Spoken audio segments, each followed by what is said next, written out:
पावसाळा सुरू झाला म्हणजे गरम गरम भजे यांचा सीझन नक्कीच सुरू असतो. तर आज मी आपल्यासोबत अगदी हेल्दी व्हर्जनमध्ये म्हणजे मूग डाळीचे भज्यांची रेसिपी शेअर करणार आहे. बनवायला सोपे म्हणजे बाहेरून कुरकुरीत आतून सॉफ्ट आणि खूपच चविष्ट हे बनतील. चला तर मग रेसिपी बघून घेऊया.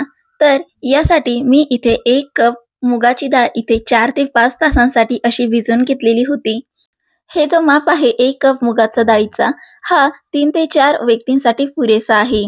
जर तुम्ही 2 जण असतील तर अर्धा कप मूग डाळ इथे वापरू शकतात आणि हवं असेल तर तुम्ही 3 तास देखील ठेवलं तरीही चालेल.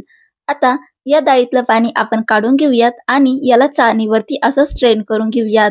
असं केल्याने काय होईल, यामध्ये जे एक्सेस पाणी आहे ते इथे ड्रिप ऑफ होऊन जाईल म्हणजे निघून जाईल आणि आपले जे बॅटर आहे ते अजिबात जास्त पातळ होणार नाही. त्यामुळे आपल्याला एक्स्ट्राचं काही ॲडिशन याच्यामध्ये करायची गरज पडणार नाही. अगदी 5 मिनिटासाठी मी याला मस्तपैकी निथळून घेतलेलं आहे. आता याला ग्राइंडिंग जारमध्ये ॲड करूयात. आता यामध्ये मी 3 ते 4 अशा हिरव्या मिरच्या यामध्ये ॲड करत आहे. सोबतच 1 इंच आल्याचा तुकडा मी असा बारीक करून घालत आहे. तुम्हाला जर तिखट जास्त हवं असेल तर तुम्ही तिखटची क्वांटिटी इथं कमी अधिक देखील करू शकतात. आता याला आपल्याला पाणी न घालता अगदी रवाळ असं दळून घ्यायचं आहे. काही अशा प्रकारे. आता याला आपण एका बाउलमध्ये काढून घेऊया आणि लक्षात घ्या, या डाळीमध्ये खूप जास्त पाणी शोषलेलं असतं. त्यामुळे अजिबात पाण्याचा वापर करू नका. बिना पाण्याचा वापर करताही ही डाळ अगदी सोप्या पद्धतीने तुम्हाला दळून मिळून जाईल. त्यामुळे पाणी न वापरता याला दळून घेण्याचा प्रयत्न करा. 2 बॅचेसमध्ये मी यांना दळून घेतलेलं आहे. आता यामध्ये आपण काही मसाले ॲड करूयात. आता यामध्ये मी 2 ते 3 कढीपत्त्याची पानं अशी बारीक चॉप करून घालत आहे. कढीपत्ता कम्प्लिटली ऑप्शनल आहे, पण कढीपत्त्यामुळे आपलं न्यूट्रिशनल व्हॅल्यू देखील वाढेल आणि चव देखील वाढेल, म्हणून मी इथे याला घातलेला आहे. सोबतच 1 मीडियम साईजचा कांदा मी इथे बारीक चिरून घातलेला आहे. थोडीशी कोथिंबीर घालूयात. आता आपले जे भजे आहे ते अजून जास्त क्रिस्पी व्हावे यासाठी मी इथे 2 चमचे इतपत भिजवलेली मूग डाळ अशी साईडला काढून घेतलेली होती. ही डाळ तळल्यानंतर आपल्या भज्यांना अगदी कुरकुरीत असा टेक्स्चर देईल, म्हणून मी इथे असं वेगळी काढून घेतलेली आहे. तुम्ही ही घातली नाही घातली तरीही चालेल, डायरेक्टली तळले तरीही चालतील. पण अशा प्रकारे एकदा तरी भजे तुम्ही नक्कीच ट्राय करा.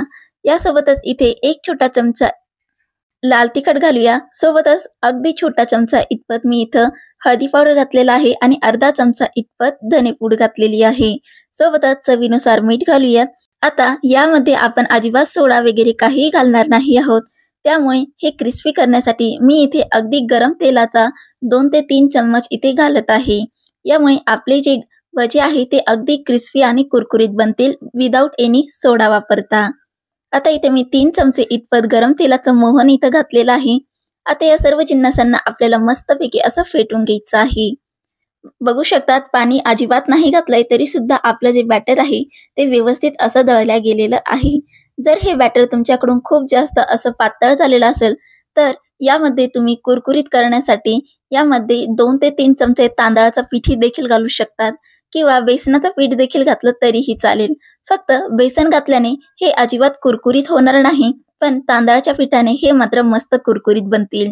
चॉईस तुमची आहे. बेसन पीठ किंवा तांदळाचं पीठ तुम्ही तुमच्या आवडीनुसार घालू शकतात. आता सर्व जिन्नस इथे एकजीव झालेली आहे.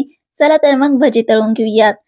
हे जे डाळ आहे ती आपण रवाळ दळलेली आहे, त्यामुळे हाताला अजिबात पाणी लावून सोडण्याची गरज पडत नाही.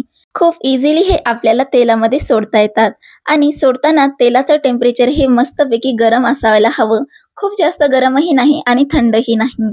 गरम असेल तर बाहेरून कलर पकडेल आणि आतून कच्चे राहतील आणि जर थंड तेलात टाकले तर हे खूप जास्त ऑइली होतील. म्हणून मध्यम गरम तेलामध्ये आपल्याला हे असे भजे तळून घ्यायचे आहे आणि मीडियम फ्लेम करून आपण याला मस्तपैकी क्रिस्पी आणि कुरकुरीत होईपर्यंत तळून घेऊयात. बघू शकतात, अतिशय सुंदर असा कलर आलेला आहे आणि गोल्डन ब्राऊन कलर आला की याला आपण काढून घेऊयात. तर याला छानसा असा कलर आलेला आहे, तर याला आपण काढून घेऊयात. अशा पद्धतीने जर तुम्ही मूग डाळीचे जर भजे बनवले तर ते अजिबातच तेलकट होणार नाही. त्यामुळे हा जो व्हिडिओ आहे त्यातल्या सगळ्या ज्या टिप्स मी सांगितलेल्या आहे त्या नक्कीच फॉलो करा. अशाच प्रकारे मी इतर सर्व असे भजे तळून घेतलेले आहेत आणि बघू शकतात हे अजिबातच तेलकट असे झालेले नाहीत आणि बाहेरून देखील क्रिस्पी आणि आतून सॉफ्ट झालेले आहेत. हे भजे तुम्ही गरमागरम असेही देखील खाल्ले तरीही खूप असे चविष्ट लागतील. किंवा यासोबत मी इथे शेजवान चटणी सर्व्ह केलेली आहे. तुम्ही टोमॅटो केचप देखील सर्व्ह करू शकतात. आणि बघा, बोलता बोलता तयार झाले आपले गरम गरम असे मूग डाळीचे भजे. एकदा तरी ही रेसिपी नक्कीच ट्राय करा या पावसाळ्यामध्ये. आणि रेसिपी कशी वाटली हे मला कमेंट करून नक्कीच सांगा. चला तर मग पुन्हा भेटूया अशाच नवीन इंटरेस्टिंग रेसिपीसह. आणि हो, व्हिडिओ जर आवडला तर व्हिडिओला लाईक आणि शेअर नक्कीच करा आणि चॅनलला सबस्क्राईब देखील करा.